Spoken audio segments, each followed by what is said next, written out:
Okay, folks, let's talk about people who imagine things and people who don't, and things that exist and things that don't, and the delusions of people who try to make you out to be something that you're not.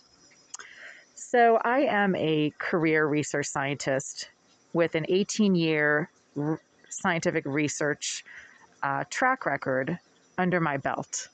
I worked continuously in high-end scientific research positions between 1995 and 2012, almost continuously. So, a few months here or there was a few gaps, but I worked at some of the highest end scientific research facilities and labs in the area, including Harvard Medical School, including Biogen IDEC, including Tolerex Corporation, including Merrimack Pharmaceuticals, Dana-Farber Cancer Institute, and Beth Israel Deaconess Medical Center.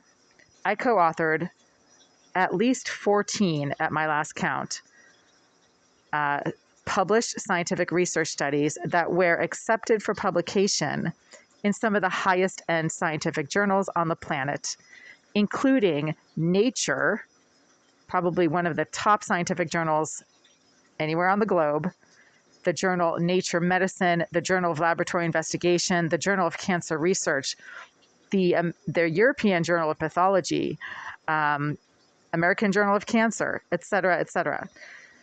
And I also co-authored and published my own PhD research thesis that was also nationally published, and not just nationally published, but accepted for presentation at the APA's National Convention.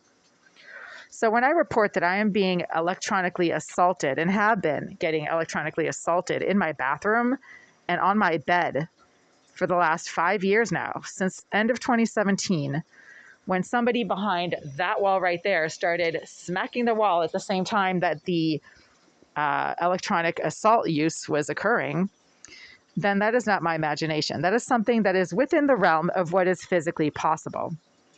There are a lot of stupid people out there whose low IQ prevents them from understanding how things work. Scientists, by definition, have to have high IQs. You cannot understand, grasp, and use scientific concepts without having at least an average intelligence, if not a greater than average intelligence.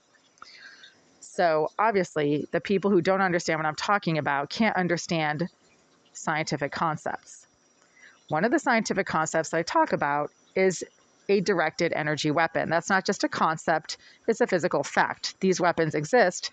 They're also becoming more and more prevalently used. All right, so right here, this is just a simple Google search. This is not a scientific journal. This is not some type of top secret report. This is simply Google saying that examples of directed energy weapons include lasers, microwaves, particle beams, sound beams, and millimeter wave weapons. Directed energy weapons are becoming more prevalent and powerful, and are increasingly integrated into air, land, and sea platforms. Recent examples of directed energy weapon use include the Dragonfly, blah, blah, blah, in the United Kingdom. So these weapons are out there. Obviously, they're used by the military and maybe by national defense, but they can also be used by various government agencies and possibly by, nefarious agents such as drug dealers or criminals. The criminal element is probably able to access these types of weapons as well. And possibly activist groups, right, such as BLM. They have enough funding that they can get their hands on something like this. If the government can get their hands on this, and so can criminals. That's always how it's worked. When the government gets something, then the criminals try to get it as well, in one way or another.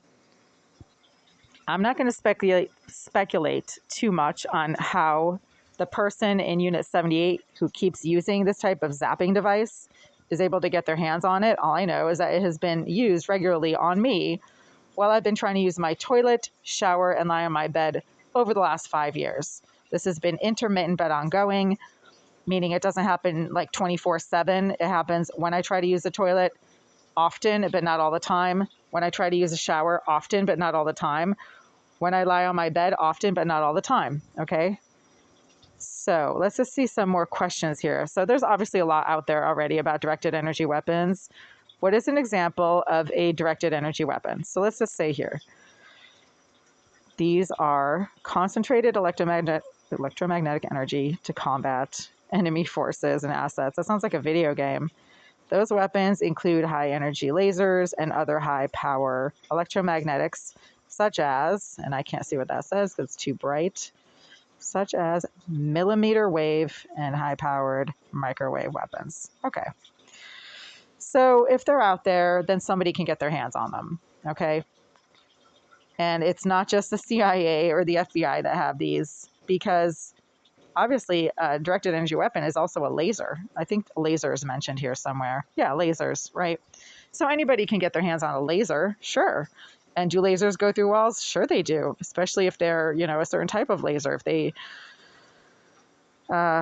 anyway, I'm not going to just go into the specifics of all this, but yes, lasers can go through walls, so can microwave emitting devices and other similar devices. So what I'm reporting is not imaginary. It is, I didn't even know these types of devices existed until a few weeks ago. I mean, I keep mentioning remote controlled tasers in my videos going back like 3 years now, because that has been my direct personal experience, that's what it feels like. It feels like you're being tased. Really, it does. That's exactly what it feels like. It feels like a whole full body tasering. And at the time, I figured it was something that could probably emit EMFs, because EMFs go through walls and tasers don't. But I didn't know what else to call it. I was referring to it as a remote controlled tasering device.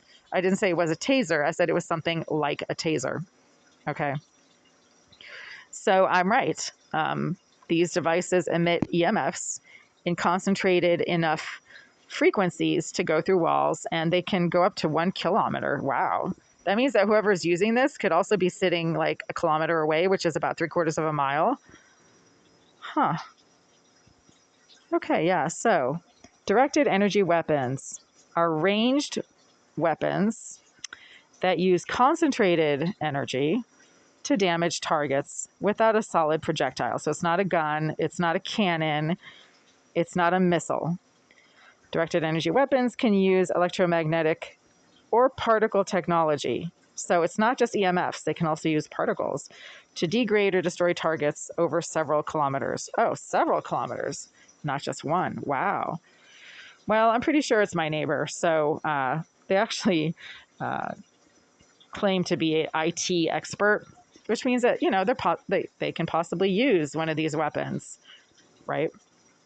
People who are specializing in technology and electronics can probably figure out how to use one of these. Just speculating, okay? But this is possible, and not just possible, but increasingly common, as one of those questions asked. Let's see so I'm not the only one looking this stuff up, right? Does the US have directed energy weapons? What do directed energy weapons do to humans? Oh, here we go. Directed energy weapons project a focused beam of electromagnetic waves at a high frequency and short wavelength, making them capable of penetrating superficial skin layers to cause pain. Yeah, exactly. And burning without causing ionizing radiation that can alter cellular structure. Oh, well, that's a relief. Oh, thank God. I'm so relieved, right? This is good news for me, because if you're on the receiving end of one of these things, and that thing is literally, it feels like it's like tasering you, well, at least it's not delivering ionizing radiation. Phew, I wouldn't want my cellular structure altered by this, right? That's what causes serious cancer. Ionizing radiation is a type of radiation that causes your cellular structure to basically degrade. It causes free radical chain reactions in your cells. I can tell you this right off the top of my head, because that's what I learned studying science at the bachelor's and master's level. Ionizing radiation causes free radical chain reactions in your cellular structure, which then causes all kinds of abnormalities to develop in your tissues, including malignant tumors, cancer. Well, so I can't get cancer from being tased by this device, but it certainly does feel like you're being burned, and it's literally like a full body zapping. I keep saying that. So you guys, I rest my case. I mean, if this is out here on Google and all these people are asking all these questions, right? I'm not the only one asking these questions because they're already on Google, and it looks like a lot of people have already put these questions here. Then, it's out there. It's out there. It's in the public domain. Criminals can get their hands on these devices, I'm pretty sure, as can activist groups, as can government agencies, as can various branches of law enforcement. And maybe if you have a friend who knows how to get things on the dark web, you can get that on the dark web as well. So I'm just going to leave it there. Okay.